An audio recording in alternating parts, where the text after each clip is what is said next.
ಓಂ ನಮಃ ಶಿವಾಯ. ಕದಂಬ ಮೀಡಿಯಾದ ವೀಕ್ಷಕರಿಗೆ ಮತ್ತೊಂದು ವಿಶೇಷ ಸಂಚಿಕೆಗೆ ಆತ್ಮೀಯ ಸ್ವಾಗತ. ಭೋಲೆನಾಥ, ಶಂಕರ, ನಟರಾಜ ಎಂಬ ನಾನಾ ಹೆಸರುಗಳಿಂದ ಕರೆಯಲ್ಪಡುವ ಶಿವನನ್ನು ವಿಶೇಷವಾಗಿ ಸ್ತುತಿಸುವಂತ ದಿನ ಇನ್ನೇನು ಕೆಲವೇ ದಿನಗಳಲ್ಲಿ ಸನ್ನಿಹವಾಗುತ್ತಿದೆ. ಮಹಾಶಿವರಾತ್ರಿಯ ವಿಶೇಷ. ಮಹಾಶಿವರಾತ್ರಿ ಅಂದ್ರೆ ಏನು? ಮಹಾಶಿವರಾತ್ರಿಯ ದಿವಸ ಯಾಕೆ ವಿಶೇಷವಾಗಿ ಶಿವನನ್ನು ಸ್ಮರಿಸಬೇಕು ಹಾಗೂ ಅದರ ಅನುಷ್ಠಾನಗಳು ಏನು ಎಂಬುದರ ಬಗ್ಗೆ ವಿಶೇಷವಾಗಿ ತಿಳಿಸಿಕೊಡ್ಲಿಕ್ಕಿರುವಂತ ನಮ್ಮ ಜೊತೆ ಇರುವಂತ ವಿಶೇಷ ಅತಿಥಿ, ಆಧ್ಯಾತ್ಮಿಕ ಚಿಂತಕರು ಹಾಗೂ ಖ್ಯಾತ ಜ್ಯೋತಿಷರಾಗಿರುವಂತಹ ಡಾಕ್ಟರ್ ಯೋಗಿ ಸುಧಾಕರ ತಂತ್ರಿ ಅವರು. ಅವರನ್ನು ಕಾರ್ಯಕ್ರಮಕ್ಕೆ ಆತ್ಮೀಯವಾಗಿ ಸ್ವಾಗತಿಸಿಕೊಳ್ಳೋಣ. ಸರ್ ನಮಸ್ತೆ. ನಮಸ್ಕಾರ. ಮುಖ್ಯವಾಗಿ ಮೊದಲನೇಯಾಗಿ ಬರುವಂತ ಪ್ರಶ್ನೆ, ಈ ಶಿವ ಹಾಗೂ ಮಹಾಶಿವರಾತ್ರಿ ಅಂದ್ರೆ ಏನು, ಅಥವಾ ಅದರ ಪರಿಕಲ್ಪನೆಯ ಬಗ್ಗೆ ವೀಕ್ಷಕರಿಗೆ ಸ್ವಲ್ಪ ಮಟ್ಟಿನ ಮಾಹಿತಿಯನ್ನು ನಿಮ್ಮ ಮುಖಾಂತರ ನಾವು ಕೇಳ ಬಯಸ್ತಾ ಇದ್ದೇವೆ. ಖಂಡಿತ. ಪ್ರಥಮವಾಗಿ ಕೇಳುಗರಿಗೆ, ನೋಡುಗರಿಗೆ ಮಹಾಶಿವರಾತ್ರಿಯ ಶುಭಾಶಯಗಳು. ಜೊತೆಗೆ ಶಿವನನ್ನು ಆರಾಧನೆ ಮಾಡುವಂಥದ್ದು ಪ್ರಧಾನವಾಗಿ ಪಂಚ ಅಕ್ಷರಗಳುಳ್ಳ ನಮಃ ಶಿವಾಯ ಎಂಬುದಾಗಿ.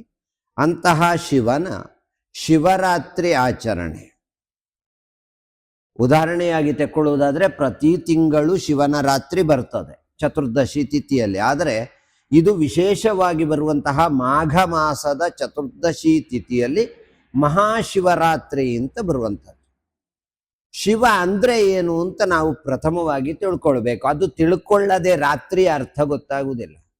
ಮಂಗಳಕರವಾದಂತಹ ರೂಪವುಳ್ಳವನು, ಸೌಂದರ್ಯ ರೂಪವಾಗಿ ನಮಗೆ ಕಾಣುವವನು, ಹಾಗೆಯೇ ಭಕ್ತರ ಮೇಲೆ ಅತಿಯಾದಂತಹ ಪ್ರೀತಿಯನ್ನು ಇಟ್ಟವನು ಎನ್ನುವುದರಿಂದ ಶಿವ ಅಂತ ಆಗುತ್ತದೆ.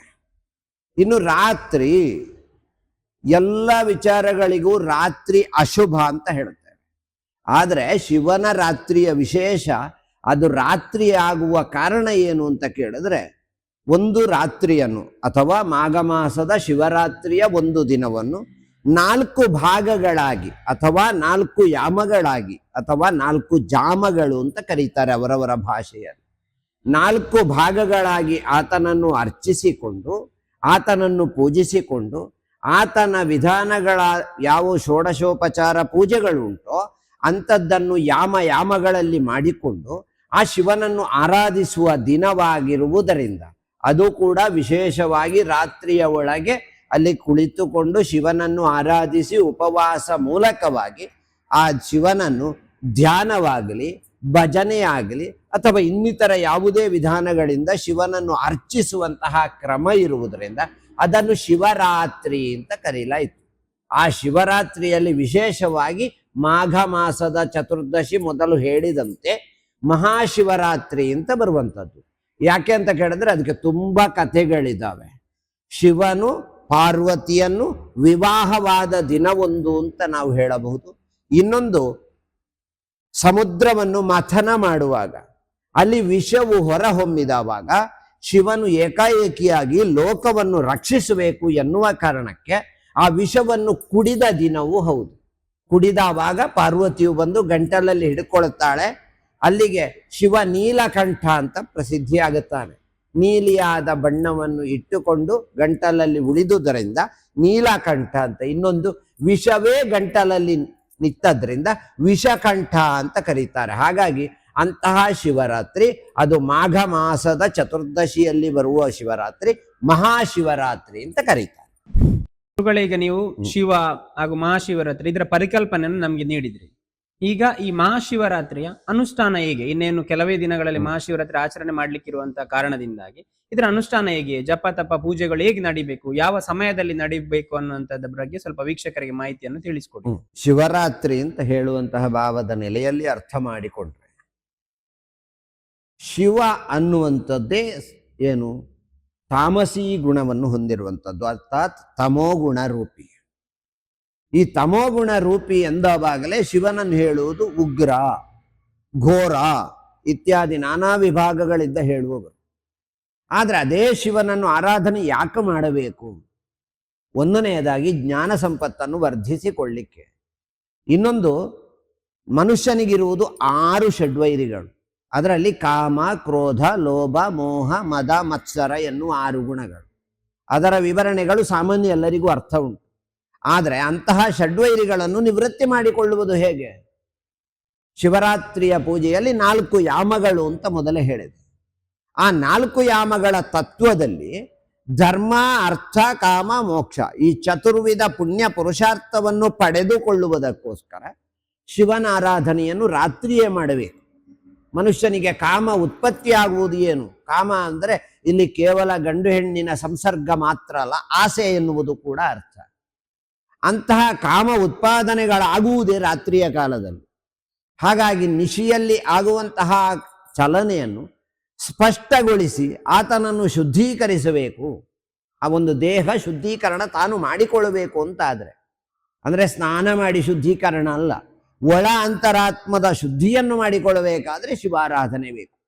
ಯಾಕೆ ಅಂತ ಕೇಳಿದ್ರೆ, ಶಿವನನ್ನು ಕಂಡವರು ಯಾರು ಕೇಳಿದ್ರೆ, ಇದೇ ಶಿವರಾತ್ರಿಯ ದಿನ ಲಿಂಗ ರೂಪದಲ್ಲಿ ಬ್ರಹ್ಮನಾಗಲಿ ವಿಷ್ಣುವಾಗಲಿ ಸಕಲ 33 ಕೋಟಿ ದೇವತೆಗಳು ಕೂಡ ಶಿವನನ್ನು ಲಿಂಗಸ್ವರೂಪಿಯಾಗಿ ಕಂಡಂತಹ ದಿನವೇ ಶಿವರಾತ್ರಿ. ಹಾಗಾಗಿ ಲಿಂಗಸ್ವರೂಪಿಯಾಗಿ ಕಂಡ ಮೇಲೆ ಏನು ಮಾಡಬೇಕು? ಆ ಲಿಂಗಕ್ಕೊಂದು ಅಭಿಷೇಕ ಮಾಡಬೇಕು. ಅದು ಯಾವ ರೀತಿ? ಅದಕ್ಕೆ ಶಿವರಾತ್ರಿಯ ದಿನ 4 ಯಾಮಗಳು ಅಂತ ಮೊದಲೇ ಹೇಳಿದ್ದೇನೆ.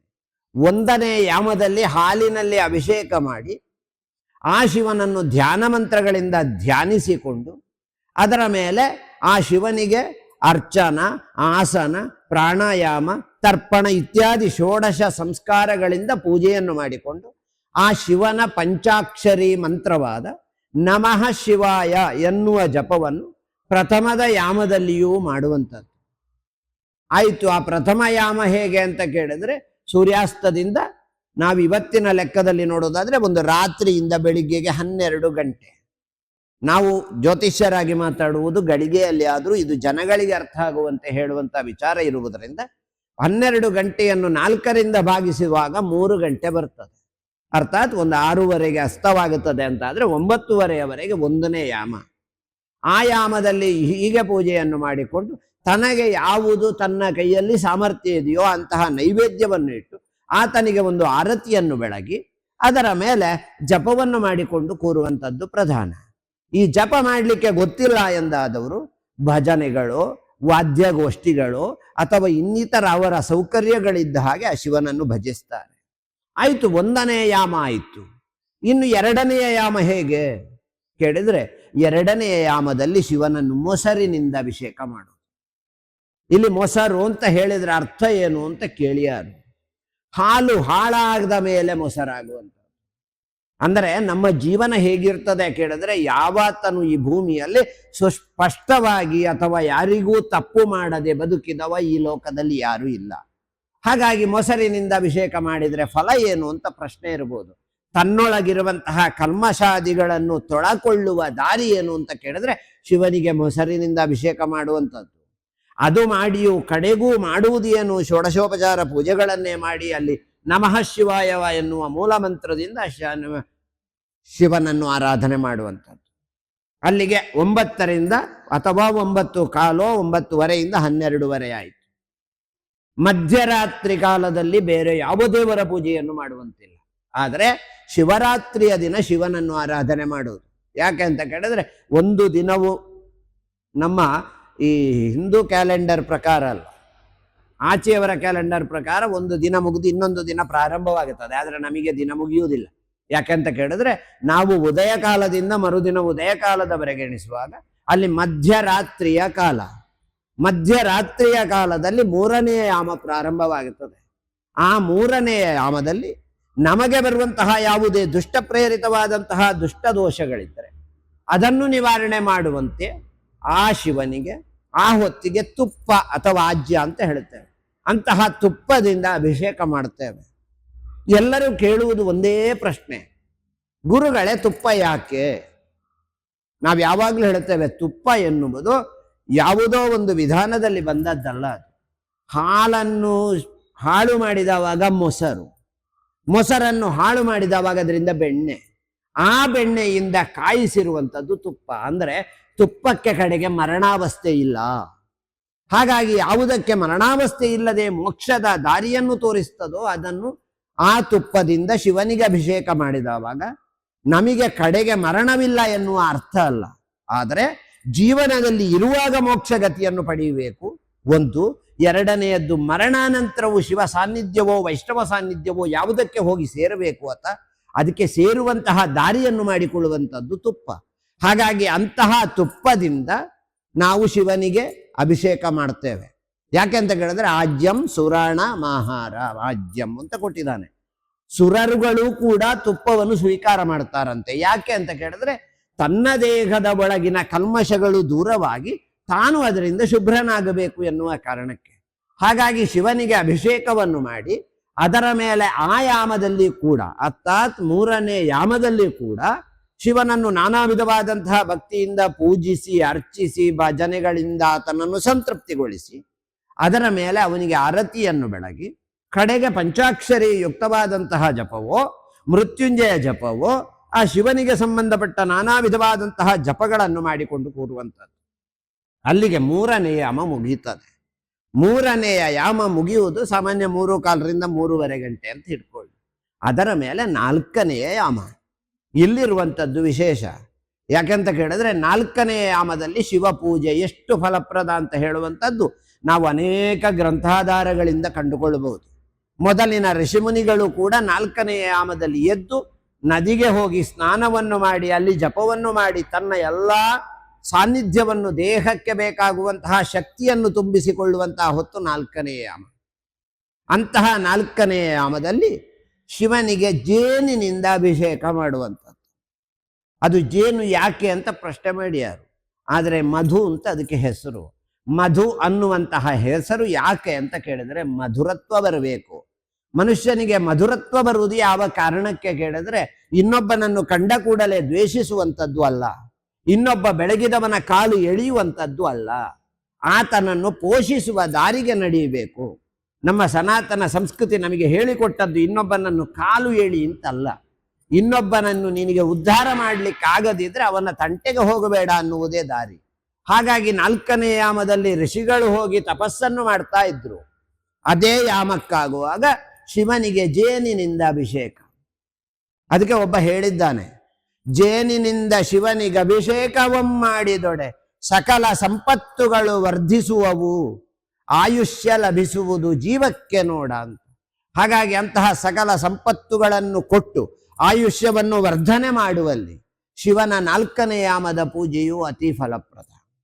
ಹಾಗಂತೇಳಿ ಆ ಪೂಜೆಯನ್ನು ಮಾಡುವಾಗಲೂ ವಿಶೇಷ ಏನು ಕೇಳಿದ್ರೆ ಅಲ್ಲಿ ಮಾನಸಿಕವಾಗಿ ಕುಗ್ಗದೆ ಜಗ್ಗದೆ ಶಿವನೇಕೋ ದೇವಃ ಅಂತ ಹೇಳುವಂಥ ಆರಾಧನಾ ಶೈಲಿಯಲ್ಲಿ ಆತನ ಮನಸ್ಸಿನೊಳಗೆ ನಮ್ಮ ಮನಸ್ಸನ್ನು ಕೇಂದ್ರೀಕರಿಸಿ ಅಥವಾ ನಮ್ಮ ಆ ತಪ ಜೀವನವನ್ನು ಕೇಂದ್ರೀಕರಿಸಿ ಆ ಶಿವನನ್ನು ಆರಾಧನೆ ಮಾಡುವಂಥದ್ದು.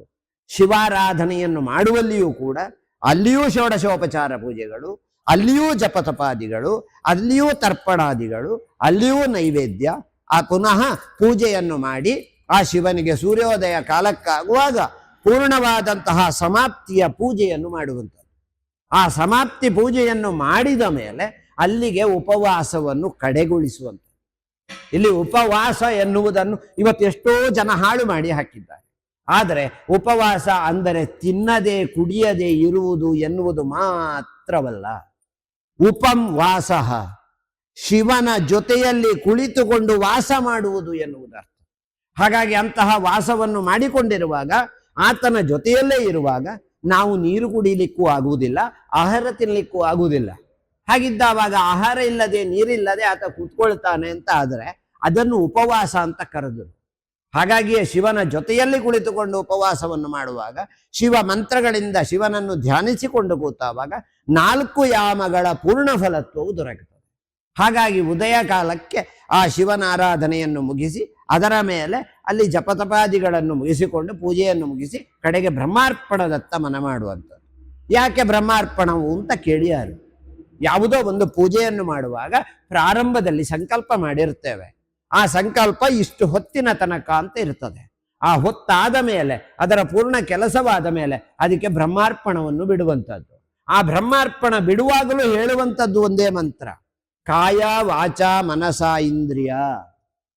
ಕಾಯ ಅಂದ್ರೆ ಈ ದೇಹ, ಈ ದೇಹದಿಂದ ಬಂದಂತಹ ತಪ್ಪುಗಳಿದ್ರೆ ನಿವೃತ್ತಿ ಮಾಡು. ವಾಚ, ನಾನು ಮಾತಾಡಿದ ಮಾತುಗಳು ಅಥವಾ ಮಂತ್ರಗಳು ಇದರಿಂದ ಏನಾದ್ರು ತಪ್ಪಾಗಿರ್ಬೋದು, ಯಾಕಂದ್ರೆ ನಾವು ಮನುಷ್ಯರು. ಹಾಗಾಗಿ ಅಂತಹ ತಪ್ಪುಗಳಿಂದ ನಿವೃತ್ತಿ ಮಾಡು, ಆ ತಪ್ಪುಗಳನ್ನು ಎಣಿಸಿಕೊಳ್ಬೇಡ ದೇವ. ಹಾಗೆ ಇನ್ನಿರುವಂಥದ್ದು ವಾಚ ಆದ ಮೇಲೆ ಮನಸ್ಸು. ಮನಸ್ಸು ಅಂದ್ರೆ ಈಗ ನಾನಿಲ್ಲಿ ಮಾತಾಡ್ತಾ ಇದ್ರೆ ಇನ್ನೊಂದು ಕಡೆಗೆ ಮನಸ್ಸು ಹೋಗುತ್ತದೆ ಒಂದು ಶಬ್ದ ಬಂದಾಗ. ಹಾಗೆ ಪೂಜೆಯ ಕಾಲಗಳಲ್ಲಿ ಮನಸ್ಸು ಆಚೆ ಈಚೆ ಅದು ಸಂಚರಿಸ್ತಾ ಇದ್ದದ್ರಿಂದ ಅಂತಹ ಮನಸ್ಸಿಂದ ತಪ್ಪು ಇದ್ರೆ ಅದು ಕ್ಷಮಿಸು ದೇವ ಅಂತ. ಅದರ ಮೇಲೆ ಇಂದ್ರಿಯಾದಿಗಳು, ನಮಗೆ ಬೆವರು ಹೋಗುತ್ತದೆ, ಹಾಗೆ ಮಾತಾಡುವಾಗ ಒಂದು ಎಂಜಲು ಬಿದ್ದು ಹೋಗುತ್ತದೆ. ಅಂತಹ ತಪ್ಪುಗಳು, ಈ ಪಂಚೇಂದ್ರಿಯಗಳಿಂದ ಬಂದಿರುವಂತಹ ತಪ್ಪುಗಳಿರ್ತವೆ, ಅದನ್ನು ಕ್ಷಮಿಸಿ ಕಡೆಗೆ ನೀನು ಬ್ರಹ್ಮಾರ್ಪಣವನ್ನು ಕೊಡುವಂಥದ್ದು ಯಾರಿಗೆ? ಶಿವನಿಗೆ. ಆಗ ಆ ಪೂಜೆಯ ಪೂರ್ಣ ಫಲತ್ವ ನಮ್ಮ ಕೈಯೊಳಗೆ ದೊರಕ್ತದೆ. ಯಾಕೆಂತ ಕೇಳಿದ್ರೆ ಯಾವುದೋ ಒಂದು ದೇವರ ಆರಾಧನೆಯನ್ನು ಮಾಡುವುದು ಕೇವಲ ಮೂರ್ತಿಗೋಸ್ಕರ ಅಲ್ಲ. ಮೂರ್ತಿ ಯಾಕೆ ಅಲ್ಲಿ ಬೇಕು ಅಂತ ಕೇಳಿದ್ರೆ ನಮಗೆ ನೇರವಾಗಿ ಕೇಂದ್ರೀಕರಿಸಿ ಒಂದು ಶಕ್ತಿ ಎದುರು ಕಂಡವಾಗ ಆ ಶಕ್ತಿಯನ್ನು ಕೇಂದ್ರೀಕರಿಸಿ ನಾವು ಜಪಕ್ಕೆ ಗೊತ್ತಾವಾಗ ಅದರ ಸಾನ್ನಿಧ್ಯವು ನಮ್ಮೊಳಗೆ ತುಂಬುತ್ತದೆ. ಹಾಗಾಗಿ ಮೂರ್ತಿ ಯಾಕೆ ಅಂತ ಕೇಳುವವರಿಗೂ ಕೂಡ ಇದೇ ಉತ್ತರ. ಯಾಕೆ ಅಂತ ಕೇಳಿದ್ರೆ ಯಾರೋ ಒಬ್ಬ ಎದುರು ಇಲ್ಲದೆ ಒಬ್ಬ ವ್ಯಕ್ತಿ ಹತ್ರ ಮಾತಾಡ್ಲಿಕ್ಕೆ ಆಗುದಿಲ್ಲ. ಎದುರು ಒಬ್ಬ ಕೇಳುವವ ನಿಮ್ಮಂತವರಿದ್ರೆ ನಾವು ಉತ್ತರ ಕೊಡ್ಲಿಕ್ಕಾಗ್ತದೆ. ಹಾಗೆಯೇ ದೇವ ಕೂಡ ನನಗೆ ದೇವನಲ್ಲಿ ಇದ್ದಾನೆ ಅಂತ ಆಗುವಾಗ ನನ್ನ ದೇಹಕ್ಕೆ ಬೇಕಾಗುವಂತಹ ಧೈರ್ಯ ಬರ್ತದೆ, ಹುಮ್ಮಸ್ಸು ಬರ್ತದೆ, ಶಕ್ತಿ ಬರ್ತದೆ, ಭಕ್ತಿ ಬರ್ತದೆ. ಹಾಗಾಗಿ ಶಕ್ತಿ ಇದ್ದೊಡಂ ಭಕ್ತಿ ಮಾತ್ರವು, ಶಕ್ತಿಯೂ ಬೇಕು ಭಕ್ತಿಯೂ ಬೇಕು, ಎರಡು ಜೊತೆ ಮೀಡಿಸಿದವಾಗ ಅಲ್ಲಿ ದೇವತ್ವದ ಫಲ ದೊರಕ್ತದೆ. ಹಾಗಾಗಿ ದೇವನ ಪೂಜೆಯಿಂದ ಏನು ಲಾಭ ಕೇಳಿದ್ರೆ, ಅರ್ಥಾತ್ ಇಲ್ಲಿ ಧರ್ಮ ಅರ್ಥ ಕಾಮ ಮೋಕ್ಷದ ಚತುರ್ವೇದದ ಪುಣ್ಯ ಪುರುಷಾರ್ಥವನ್ನು ಪಡೆದುಕೊಳ್ಳುವುದಕ್ಕಾಗಿ ಈ ದೇವರ ಪೂಜೆ. ಗುರುಗಳೇ, ಈಗ ಈ ಮಹಾಶಿವರಾತ್ರಿಯ ಸಂದರ್ಭದಲ್ಲಿ ಇಂದಿನ ಕಾಲದಲ್ಲಿ ಅನೇಕ ಜನರು ಒಂದು ಮನೆಗೆ ಕಲ್ಲು ಬಿಸಾಡುದು ಅಥವಾ ಸಿಯಾಳ ಕೀಳ್ಲಿಕ್ಕೆ ಹೋಗುವಂತದ್ದು, ಅಂದ್ರೆ ಈ ರೀತಿ ಏನಾದ್ರೂ ತುಂಟಾಟ, ಅಂದ್ರೆ ಅದು ಯಾವುದೋ ಒಂದು ಶಿಕ್ಷಾರ್ಹವಾಗಿ ಮಾಡುವಂತದ್ದು, ಒಂದು ಕೆಟ್ಟದಾಗ್ಲಿ ಅಂತ ಮಾಡುವಂತದ್ದು ವಿಷಯ ಅಲ್ಲ, ಬಟ್ ಒಂದು ತುಂಟಾಟದ ರೀತಿಯಲ್ಲಿ ಮಾಡ್ತಾ ಇದ್ರು, ಈಗ್ಲೂ ಇದ್ದಾರೆ. ಬಹುಶಃ ಈಗ ಆಧುನಿಕ ಕಾಲಘಟ್ಟದಿಂದ ಸ್ವಲ್ಪ ಕಡಿಮೆ ಆಗಿರ್ಬೋದು. ಸೊ ಇದ್ರ ಹಿನ್ನೆಲೆ ಏನ್ ಹೇಳ್ತದೆ, ಅಂದ್ರೆ ಪುರಾಣದಲ್ಲಿ ಇದಕ್ಕೆ ಸಂಬಂಧಪಟ್ಟದ ಏನಾದ್ರೂ ಹಿನ್ನೆಲೆಗಳಿದೆಯಾ? ಇದು ಈ ಒಂದು ಪರ್ಟಿಕ್ಯುಲರ್ ರೀಸನ್ಸ್ಗೋಸ್ಕರ, ಕಾರಣಗೋಸ್ಕರ ಮಾಡ್ತಾ ಇದ್ರು, ಆದ್ರೆ ಇದ್ರ ಹಿನ್ನೆಲೆ ಏನು ಅಂತ? ಅರ್ಥಾತ್ ನೀವು ಕೇಳಿದ ಪ್ರಶ್ನೆ ಉತ್ತಮವೇ. ನಾನು ಮೊದಲೇ ಹೇಳಿದೆ, ಶಿವನು ತಮೋಗುಣ ರೂಪಿ. ರಾತ್ರಿಯಲ್ಲಿ ಆತನ ಆಚರಣೆ, ಈ ರಾತ್ರಿಯ ಆಚರಣೆಗೆ ಒಂದು ರೀತಿಯಲ್ಲಿ ಮೊದಲಿನ ಕಾಲದಲ್ಲಿ ರಾಕ್ಷಸತ್ವ ಅಂತಲೂ ಹೆಸರು. ಹಾಗಾಗಿ ರಾಕ್ಷಸರೇನು ಮಾಡ್ತಿದ್ರು ಎನ್ನುವ ಪ್ರಶ್ನೆಯನ್ನು ನೋಡಿದ್ರೆ ಅವರು ರಾತ್ರಿಯೇ ಬೇಟೆ ಆಡ್ತಿದ್ದದ್ದು, ರಾತ್ರಿಯೇ ಕದೀತಿದ್ದದ್ದು. ಹಾಗೆಂತೇಳಿ ಇವತ್ತು ಕದಿಯುವವರು ರಾಕ್ಷಸರೇ ಅಲ್ವಲ್ಲ, ಖಂಡಿತ ಅಲ್ಲ. ನಾನು ಇಲ್ಲಿ ತಪ್ಪು ಹೇಳಲಾರೆ. ಆದ್ರೆ ಅದು ಯಾಕೆ ಬಂತು ಅಂತ ಕೇಳಿದ್ರೆ, ಒಂದು ಕಾಲದಲ್ಲಿ ಅಲ್ಲಿ ಮಕ್ಕಳು ಎನ್ನುವ ಭಾವದ ನೆಲೆಯವರು ರಾತ್ರಿ ಉಪವಾಸವಿಲ್ಲದೆ ನಿದ್ದೆ ಬಿಡದೆ ಕುಳಿತವಾಗ ಹಿರಿಯವರು ಇವರನ್ನು ಕೂತ್ಕೊಳಿಸುವುದು ಹೇಗೆ ಅಂತ ಒಂದು ನಿರ್ಧಾರವನ್ನು ಕೈಗೊಂಡು ಅದಕ್ಕೆ ಮಕ್ಕಳಿಗೊಂದು ಹೇಳಿದ್ದು, ಶಿವರಾತ್ರಿಯ ದಿನ ನೀವೇನು ಕದ್ರು ಯಾವ ದೇವರು ತೊಂದರೆ ಕೊಡುವುದಿಲ್ಲ ಅಂತ. ಅರ್ಥಾತ್ ಅಲ್ಲಿ ಕದ್ದು ಮಾರಿ ದುಡ್ಡು ಸಂಗ್ರಹಿಸ್ಲಿಕ್ಕಲ್ಲ, ತಾನು ಕುಡಿಯುವಂತಹ ವಿವರಣೆಗೆ. ಅಲ್ಲಿ ಏನು ಅರ್ಥ ಮಾಡಿಕೊಳ್ಬೇಕು ಅಂತ ಕೇಳಿದ್ರೆ, ಅದು ಸಂಕಲ್ಪಿತ ಪ್ರಕಾರವಾಗಿ ಅಲ್ಲ. ಹಾಗೆಂತೇಳಿ ಋಷಿವರೇಣ್ಯರಾದಂತಹ ಎಷ್ಟೋ ಮುನಿಗಳು ಮೊದಲು ಇದ್ರು, ಅಥವಾ ನಾವು ನೋಡಿದ್ರಲ್ಲಿ ಉಂಟು. ಅದರಲ್ಲಿ ಕೆಲವು ಋಷಿಗಳು ಹೇಳಿದ್ದು ಉಂಟು, ಚೋರಂ ಬಾಧಿತೋಯ ನ ಬಾಧಿತೋಯಾಹ, ಅಂದ್ರೆ ಆ ದಿನ ಕದ್ರೂ ಕೂಡ ಅವ ಬಾಧಕಕ್ಕೆ ಅರ್ಹನಲ್ಲ, ಅವನಿಗೆ ಶಿಕ್ಷೆ ಕೊಡ್ಲಿಕ್ಕೆ ಅವತ್ತಿಗೆ ಇಲ್ಲ. ಯಾಕಂತ ಕೇಳಿದ್ರೆ ಅದು ಇಡೀ ಭೂಮಿಯಲ್ಲಿರುವಂತಹ ಪ್ರತಿ ವಸ್ತುಗಳು ಪ್ರಕೃತಿ ಪುರುಷನ ಒಳಪಟ್ಟು ಇರುವುದರಿಂದ ಆ ದಿನ, ಆ ಒಂದು ದಿನ ಇಡೀ ಭೂಮಿ ಶಿವನಿಗೆ ಸಂಬಂಧಪಟ್ಟದ್ದು. ಅಥವಾ ಪಾರ್ವತಿ ಪರಮೇಶ್ವರವು ಒಂದೇ ಜಗತ ಮಾತಾ ಪಿತರವು, ತಂದೆ ತಾಯಿಗಳು ಯಾರು ಅಂತ ಕೇಳಿದ್ರೆ ಆ ದಿನಕ್ಕೆ ಶಿವ ಮತ್ತೆ ಪಾರ್ವತಿ ಅಂತೆ. ಲೋಕಕ್ಕಿಡೀ ಅವರೇ ತಂದೆ ತಾಯಿ ಅಂತ ಆದ್ರೆ, ತಂದೆ ತಾಯಿಯ ಮನೆಗೆ ಹೋಗಿ ಒಬ್ಬ ಒಂದು ವಸ್ತುವನ್ನು ಕದ್ದ ಅಂತ ಆದ್ರೆ ಅದು ಕದ್ದದ್ದಲ್ಲ, ತಂದೆಯ ಮನೆಯಿಂದ ತೆಗೆದದ್ದು ಎನ್ನುವ ಭಾವ. ಹಾಗಾಗಿ ಮೊದಲಿನ ಕಾಲದಲ್ಲಿ ಹೇಗಿತ್ತು ಅಂತ ಕೇಳಿದ್ರೆ, ನನ್ನ ತೋಟದಿಂದ ಇವತ್ತು ಯಾರು ಕದಿಲಿಲ್ಲ ಅಂತ ಹೇಳಿದ್ರೆ ಶಿವನ ಅನುಗ್ರಹ ಆಗಲಿಲ್ಲ ಅಂತ ಹೇಳುವ ಒಂದು ಕಾಲವೇ ಇತ್ತು. ಹಾಗಾಗಿ ಅಂತಹ ಕಾಲಗಳು ಇದ್ದದ್ದು ಹೌದು. ಆದ್ರೆ ಇವತ್ತು ಮಾತ್ರ ಏನಾಗಿದೆ ಅಂತ ಕೇಳಿದ್ರೆ, ಒಂದಷ್ಟು ವೆಬ್ ಕ್ಯಾಮರಾ ಹಾಕಿ ಕದಿಲಿಕ್ಕೆ ಸಾಧ್ಯ ಇಲ್ಲ. ಆದರೂ ಕೂಡ ಕೆಲವು ಮಕ್ಕಳ ಆಟಿಕೆಯವರು ಇವತ್ತು ಮಾಡ್ತಾರೆ.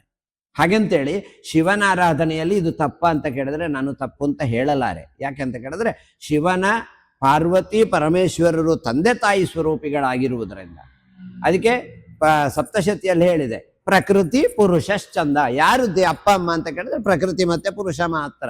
ಹಾಗಾಗಿ ಅಂತಹ ಅಪ್ಪಮ್ಮನ ಮನೆಯಿಂದ ಕದಿಯುವಂಥದ್ದು ಇದೆಲ್ಲ ಮಾಡಿರುವಂಥದ್ದು. ಹಾಗಂತೇಳಿ ಅದರ ಮೇಲಣ ತುಂಬಾ ವಿಚಾರಗಳಿದ್ದಾವೆ, ಅದು ಇಲ್ಲಿ ಮಾತಾಡುವ ಅಗತ್ಯವೂ ಇಲ್ಲ. ಇನ್ನೊಂದು ಪ್ರಶ್ನೆ ನಿಮ್ಮದು ಆವಾಗ ಬಿದ್ದದ್ದೇನು ಅಂತ ಕೇಳಿದ್ರೆ, ಶಿವನ ಆರಾಧನೆಯಲ್ಲಿ ನಾವು ಜಾಗರಣೆ ಯಾಕೆ ಬೇಕು? ನಿಮ್ಮ ಪ್ರಶ್ನೆ ಇದು. ಜಾಗರಣೆ ಅನ್ನುವುದರ ಅರ್ಥ ಏನು ಅಂತ ಕೇಳಿದ್ರೆ, ಅರ್ಥಾತ್ ದೇಹ ದಂಡನ. ಇವತ್ತು ಅದೆಷ್ಟೋ ಜನ ತಾನು ಮನೆಯಲ್ಲಿ ಮಾಡುವ ಕೆಲಸ ಮಾಡದೆ ಕೈಕಾಲು ನೋವು ಮತ್ತೊಂದು ಅಂತ ಹೇಳಿ ಎಲ್ಲಿಗೋ ಹೋಗಿ ಅದೇನೋ ಮಾಡ್ತಾರ. ಮೊದಲಿನ ಕಾಲಕ್ಕೆ ಅದಿರಲಿಲ್ಲ. ಶಿವನ ಜಾಗರಣೆ ಪದ್ಮಾಸನವನ್ನು ಬಲಿತು ಅವ ಕುಳಿತುಕೊಂಡು ಏನೂ ಗೊತ್ತಿಲ್ಲದಿದ್ರು ಶಿವಾಯ ನಮಃ ಶಿವಾಯ ನಮಃ ಅಂತ ಹೇಳ್ತಾ ಕೂತ್ಕೊಳ್ತಿದ್ರು. ಉಪವಾಸ ಮಾಡಿ ನಿದ್ರೆಯನ್ನು ಬಿಟ್ಟು ಶಿವನ ಎದುರು ಕೂತ್ಕೊಳ್ತಿದ್ರು. ಹಾಗಂತೇಳಿ ಕೆಲವರ ಪ್ರಶ್ನೆ ಉಂಟು, ದೇವರೇ ನನಗೆ ದೇವಸ್ಥಾನಕ್ಕೆ ಹೋಗ್ಲಿಕ್ಕಾಗುವುದಿಲ್ಲ, ನನ್ನಲ್ಲಿ ಶಿವ ಮೂರ್ತಿ ಇಲ್ಲ. ಹಾಗಾದ್ರೆ ನಾನೊಂದು ಕೇಳುವಂಥದ್ದು, ಶಿವಮೂರ್ತಿ ಬೇಡ ಅಥವಾ ದೇವರ ಮೂರ್ತಿಯೇ ಬೇಡ ಮನೆಯಲ್ಲಿ, ಭೂಮಿ ಉಂಟಲ್ಲ, ಭೂಮಿಯೂ ಕೂಡ ಶಿವನಿಂದ ಬಂದಿರುವಂಥದ್ದೇ ಪರಮ ಸತ್ಯ. ಭೂಮಿಗೆ ನಮಸ್ಕಾರ ಮಾಡಿ ಕೂತ್ಕೊಳ್ಳಿ, ಶಿವನ ಧ್ಯಾನವೇ ದೊರಕುತ್ತದೆ. ಇಲ್ಲ ಬಿಲ್ವಪತ್ರೆ, ಬ್ರಹ್ಮ ವಿಷ್ಣು ಮಹೇಶ್ವರ ತ್ರಿದೂಪಿ ಅಂತ ಹೇಳುತ್ತೇವೆ. 3 ರೂಪಗಳು ಏಕಸ್ಥವಾಗಿ ಇರುವಂಥದ್ದು ಯಾವುದು ಕೇಳಿದ್ರೆ ಬಿಲ್ವಪತ್ರೆ. ಆ ಬಿಲ್ವಪತ್ರೆಯನ್ನು ತಂದು ಸ್ವಚ್ಛವಾದಂತಹ ಒಂದು ಜಾಗದಲ್ಲಿ ಸ್ವಲ್ಪ ನೆಲವನ್ನು ಒರೆಸಿ ಅಲ್ಲಿ ಒಂದು ಚೂರು ಶಿವನ ಭಸ್ಮವನ್ನು, ಯಾವುದೋ ಒಂದು ಭಸ್ಮವನ್ನು ಹಾಕಿ ಅದರ ಮೇಲೆ ಬಿಲ್ವಪತ್ರೆಯನ್ನಿಡಿ ಅದೇ ಶಿವ ಅಂತ ಎಣಿಸಿಕೊಂಡು ಅದಕ್ಕೆ ಬೇಕಾದಂತಹ ನಿಮಗೆ ಕೂಡಿದಷ್ಟು ಹೂವನ್ನು ಯಾವುದನ್ನು ಅರ್ಚನೆ ಮಾಡಿ ಅಲ್ಲಿ ನೀವು ಜಪವನ್ನು ಮಾಡ್ತಾ ಕೂತ್ಕೊಳ್ಳಿ. ಏನು ಗೊತ್ತಿಲ್ವೋ, ಶಿವನೊಲಿದರೆ ಕೊರಡು ಕೊನರುವುದಯ್ಯ ಅಂತ ಹೇಳಿದ್ದಾರೆ. ಅಂತಹ ಶಿವನನ್ನು ನಿಮಗಿಚ್ಛಾನುಸಾರ ಶಿವ ಶಿವ ಶಿವ ಅಂತಲೂ ಹೇಳ್ಬೋದು, ಇಲ್ಲ ನಮಃ ಶಿವಾಯ ಅಂತ ಹೇಳ್ಬೋದು. ಇಲ್ಲದಿದ್ರೆ ಮೃತ್ಯುಂಜಯಾಯ ರುದ್ರಾಯ ನೀಲಕಂಠಾಯ ಶಂಭವೇ ಅಮೃತೇಶಾಯ ಶರ್ವಾಯ ಮಹಾದೇವಾಯ ತೇನ್ನಮಃ. ಯಾಕೆ ಈ ಮಂತ್ರ ಹೇಳಿದೆ ಅಂತ ಕೇಳಿದ್ರೆ ಇದನ್ನು ಕೇಳುವವರಿಗೆ ಗೊತ್ತಿಲ್ಲ ಆದರೆ ಹೇಳ್ಕೊಳ್ಬಹುದು. ಹಾಗಾಗಿ ಅಂತಹ ಮಂತ್ರಗಳಿಂದ ಧ್ಯಾನವನ್ನು ಮಾಡಿಕೊಂಡು ಜಪವನ್ನು ಮಾಡಿಕೊಂಡು ರಾತ್ರಿ ಕೂತ್ಕೊಳ್ಬಹುದು. ಮೊದಲನ ಕಾಲದಲ್ಲಿ ನಾವೆಲ್ಲ ಸಣ್ಣದು ಬೆಳೆಯುವ ಹೊತ್ತಿಗೆ ನಮಗೆ ಶಿವರಾತ್ರಿಯ ಒಂದು ಕಡೆಯಿಂದ ದೇವರ ಪೂಜೆ, ಇನ್ನೊಂದು ಕಡೆಗೆ ಶಿವನಿಗೆ ಸಂಬಂಧಪಟ್ಟ ತಾಳಮದ್ದಲೆ ಯಕ್ಷಗಾನ. ಯಾಕೆ ಅಂತ ಕೇಳಿದ್ರೆ ನೋಡುವವರಿಗೆ ಅದನ್ನಾದರೂ ನೋಡಿ ಆ ಶಿವನ ಪುರಸ್ಸರವಾದಂತಹ ಗೀತೋಪದೇಶಗಳು, ಆ ಶಿವನ ಅರ್ಥಗಳು, ಶಿವನ ಹೆಸರಿನ ಭಾವಾರ್ಥಗಳು ಅರ್ಥವಾಗಲಿ ಎನ್ನುವಂತೆ ಮಾಡ್ತಿದ್ರು. ಹಾಗಾಗಿ ಉಪವಾಸದ ಜೊತೆಗೆ ಶಿವನ ರಾತ್ರಿಯ ಜಾಗರಣೆಯು ವಿಶೇಷ. ಯಾಕೆ ಅಂತ ಕೇಳಿದ್ರೆ ಇದಕ್ಕೆ ಒಂದು ಸಣ್ಣದಾದ ಕತೆ ಹೇಳುತ್ತೇನೆ. ಒಬ್ಬ ಬೇಡ ಬಂದ, ಅವನನ್ನು ಗುಹರಾಜ ಅಂತ ಹೇಳುವಂಥದ್ದು. ಅವ ಪ್ರಾಣಿಯ ಬೇಟೆಗೋಸ್ಕರ ಅವನಿಗೆ ಗೊತ್ತಿಲ್ಲದೆ ಬಿಲ್ವಪತ್ರೆಯ ಮರವನ್ನು ಏರಿ ನಿಂತ. ಸಂಜೆ ಆಗುವಾಗ ಅವನಿಗೆ ಮನೆಗೆ ಹೋಗ್ಲಿಕ್ಕೆ ಆಗ್ಲಿಲ್ಲ. ಏನು ಮಾಡುದು, ನಾನು ಕೆಳಗೆ ಕೂತ್ರೆ ಪ್ರಾಣಿ ತಿಂತದೆ ಅನ್ನುವ ಕಾರಣಕ್ಕೆ ಆತ ಬಿಲ್ವಪತ್ರ ಮರೆಯನ್ನು ಏರಿದ. ಹಾಗಂತೇಳಿ ಅವನಿಗೆ ಗೊತ್ತುಂಟು ಅದು ಬಿಲ್ವಪತ್ರೆ ಅಂತ ಏನು ಗೊತ್ತಿಲ್ಲ. ಅವ ಅಷ್ಟೆಲ್ಲ ಧ್ಯಾನ ಅಥವಾ ಇನ್ನೊಂದು ಮಂತ್ರಗಳು ಅಥವಾ ಏನು ಗೊತ್ತಿಲ್ಲದ ವ್ಯಕ್ತಿ.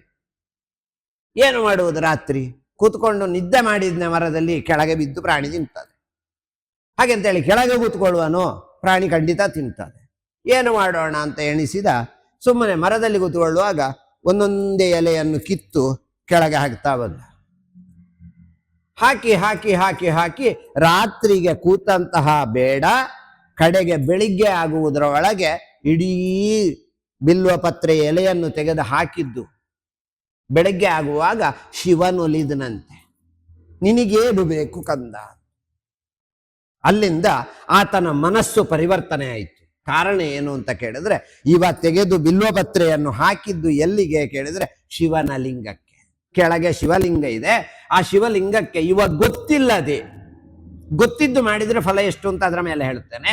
ಗೊತ್ತಿಲ್ಲದೆ ಮಾಡಿದಂತಹ ಶಿವಲಿಂಗದ ಅರ್ಚನೆಯಿಂದ ಶಿವ ಒಲಿದ ಮೇಲೆ ಆತ ಭಕ್ತನಾಗಿ ಬದಲಾವಣೆಯಾಗಿ ಕಡೆಗೆ ಎಲ್ಲಿಯವರೆಗೆ ಅಂತ ಕೇಳಿದ್ರೆ ರಾಮ ವನವಾಸಕ್ಕೆ ಹೋಗುವಾಗ ಗುಹನಾಗಿ ಆತನಿಗೆ ಸಿಗುತ್ತಾನೆ. ಅರ್ಥಾತ್ ಆ ಕಾಲವನ್ನು, ಆ ಯುಗವನ್ನು ಮುಗಿಸಿ ನಂತರದ ಏನು ರಾಮನ ಯುಗ ಉಂಟೋ ಆ ಯುಗದಲ್ಲಿ ಕೂಡ ದೇವರನ್ನು ಕಾಣುವಂತಹ ಭಾವಕ್ಕೆ ಒದಗುತ್ತಾನೆ ಅಂತ ಆಗುವಾಗ ಒಂದು ಶಿವನಿಗೆ ಆ ಜಾಗರಣೆ ಮಾಡಿ ಬಿಲ್ವಪತ್ರೆಯನ್ನು ಅರ್ಪಿಸಿದರೆ ಆ ಶಿವ ಎಷ್ಟು ಫಲವನ್ನು ಕೊಡ್ತಾನೆ ಎನ್ನುವುದಕ್ಕೆ ಇದಕ್ಕಿಂತ ದೊಡ್ಡ ಉದಾಹರಣೆ ಬೇಡ ಅಂತ ಕಾಣುತ್ತೆ. ಗುರುಗಳೀಗ ನೀವು ಮಹಾಶಿವರಾತ್ರಿಯ ಅನುಷ್ಠಾನ, ಜಪ ತಪ ಅಥವಾ 4 ಯಾಮ ಇರ್ಬೋದು, ಯಾವ ಕಾಲದಲ್ಲಿ ಶಿವನ ಪೂಜೆ ಮಾಡಿದ್ರೆ ತುಂಬಾ ಫಲಪ್ರದಾಯಕ, ಈ ಎಲ್ಲ ಮಾಹಿತಿಗಳನ್ನು ತಿಳಿಸ್ಕೊಟ್ರಿ.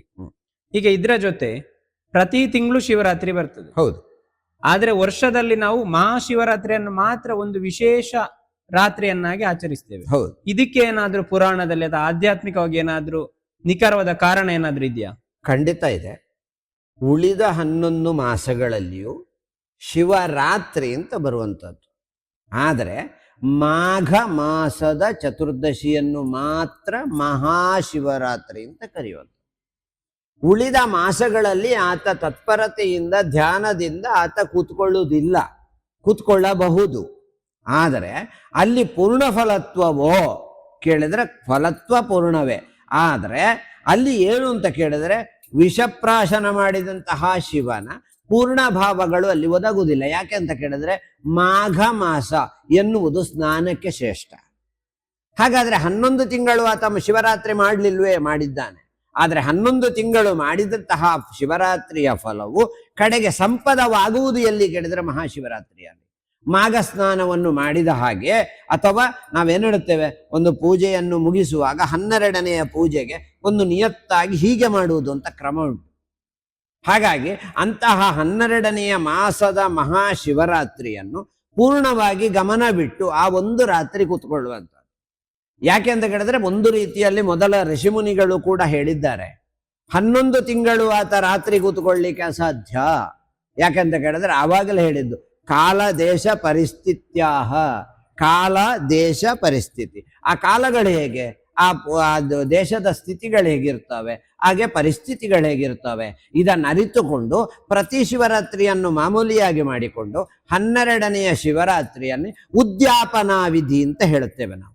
ಒಂದು ಸತ್ಯನಾರಾಯಣ ಪೂಜೆ ಮಾಡಿದರೆ ಅದಕ್ಕೆ 12ನೇದಕ್ಕೆ ಉದ್ಯಾಪನ ಅಂತ ಹೇಳುವುದು. ಹಾಗಂತೇಳಿ ಇದು ಉದ್ಯಾಪನ ಅಂತ ಹೇಳುವುದಕ್ಕೆ ಸಮರ್ಥ ಅಲ್ಲ.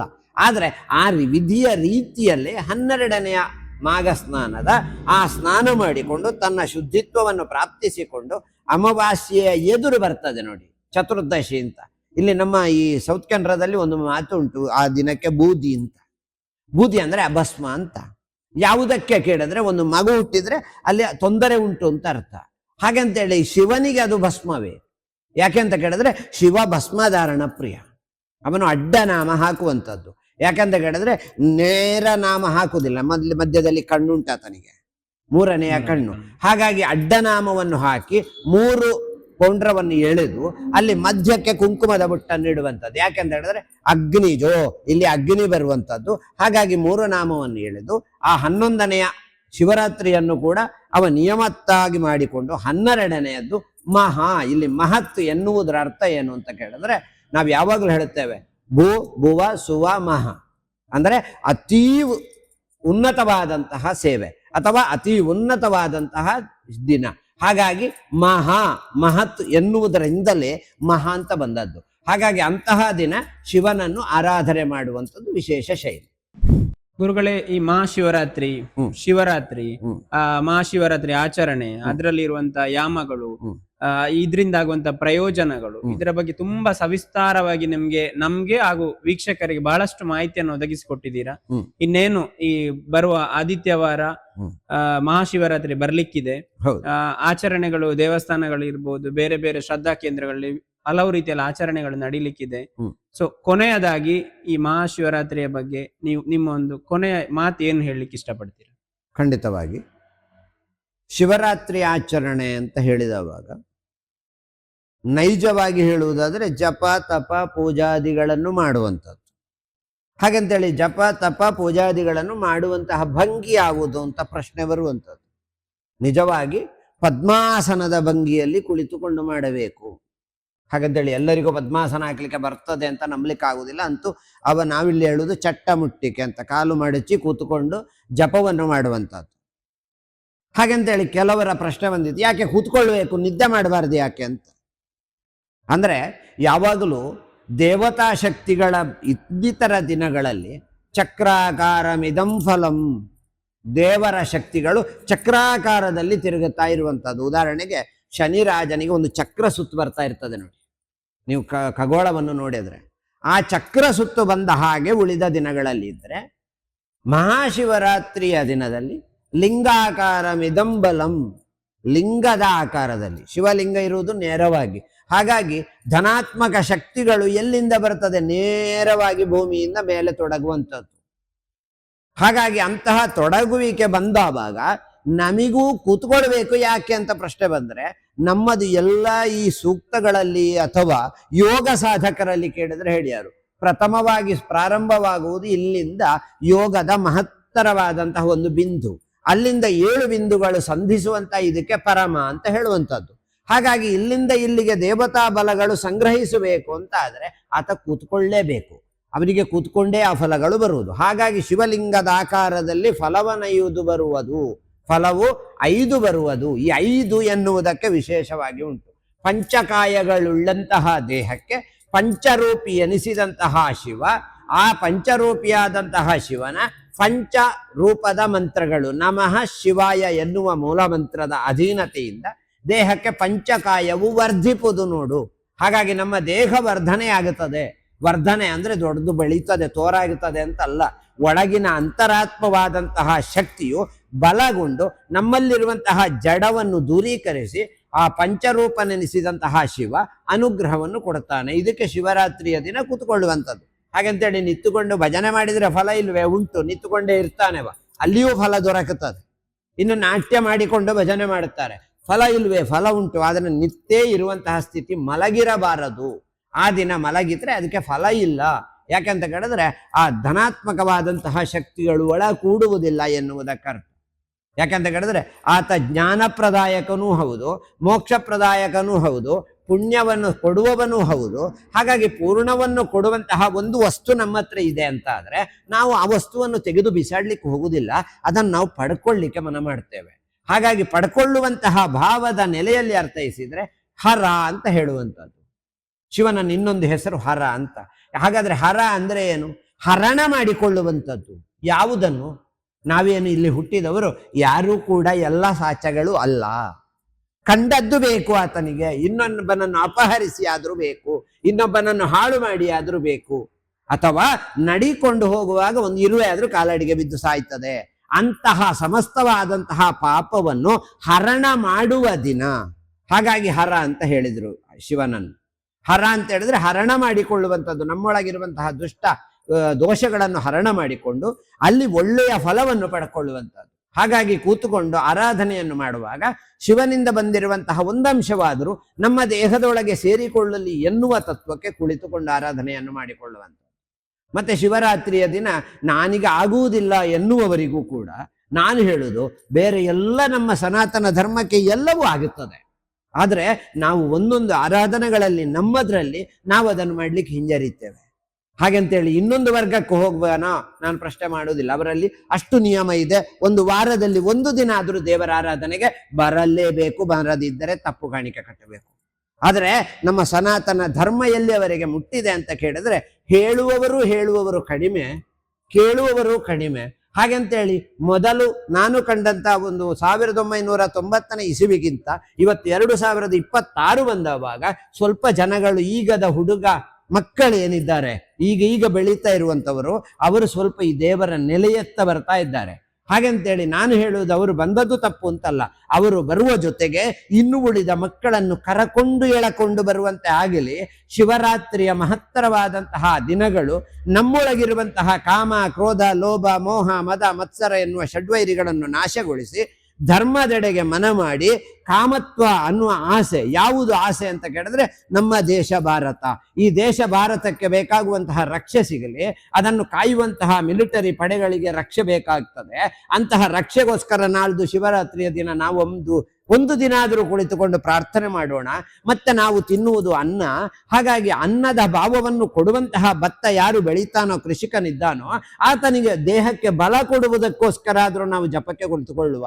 ಆ ಕುಳಿತುಕೊಂಡು ದೇಶವನ್ನು ಕಾಯುವ ರಾಜ ಯಾವುದೇ ಪಕ್ಷ ಆಗಲಿ, ನನಗೆ ಪಕ್ಷದ ಪ್ರಶ್ನೆ ಇಲ್ಲ, ಆದರೆ ದೇಶವನ್ನು ಕಾಯುವ ರಾಜ ನಮಗೆ ಪ್ರತ್ಯಕ್ಷ ದೇವರಂತೆ.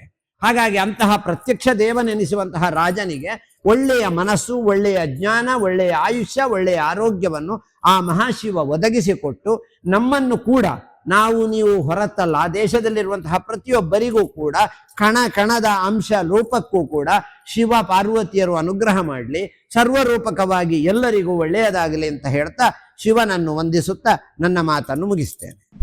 ಗುರುಗಳೇ, ತುಂಬಾ ಮಾಹಿತಿಯನ್ನು ತಿಳಿಸ್ಕೊಟ್ಟಿದ್ದೀರಾ. ಕದಂಬ ಮೀಡಿಯಾ ವೀಕ್ಷಕರು ಆಗಿರ್ಬೋದು ಅಥವಾ ಈ ವಿಡಿಯೋ ನೋಡುವ ಪ್ರತಿಯೊಬ್ಬರಿಗೂ ಶಿವರಾತ್ರಿ ಆಚರಣೆ ಇರ್ಬೋದು, ಅದರ ಮಹತ್ವ, ಅದರ ಅನುಷ್ಠಾನಗಳ ಬಗ್ಗೆ ತುಂಬಾ ವಿಷಯಗಳನ್ನು ಸವಿಸ್ತಾರವಾಗಿ ತಿಳಿಸ್ಕೊಟ್ಟಿದ್ದೀರಾ. ಈ ಎಲ್ಲಾ ವಿಷಯಗಳು ನಿಮ್ಮ ಈ ಬಿಡುವಿಲ್ಲದ ಸಮಯದಲ್ಲೂ ನಮ್ಗೆ ಮಾಹಿತಿಗಳನ್ನ ಒದಗಿಸಿಕೊಟ್ಟಿದ್ದಕ್ಕೆ ನಿಮ್ಗೆ ತುಂಬ ಹೃದಯದ ಧನ್ಯವಾದಗಳು. ಶಿವಾರ್ಪಣಮಸ್ತು. ಇದಾಗಿತ್ತು ಮಹಾಶಿವರಾತ್ರಿಯ ವಿಶೇಷ ಸಂಚಿಕೆ. ಶಿವನು ಜಗತ್ತಿನ ಪ್ರತಿಯೊಬ್ಬರಿಗೆ ಒಳಿತನ್ನು ಮಾಡಲಿ ಎಂದು ಬಯಸುತ್ತಾ ನಮ್ಮ ಈ ಕಾರ್ಯಕ್ರಮವನ್ನು ಕೊನೆಗೊಳಿಸುತ್ತಿದ್ದೇವೆ. ಓಂ ನಮಃ ಶಿವಾಯ.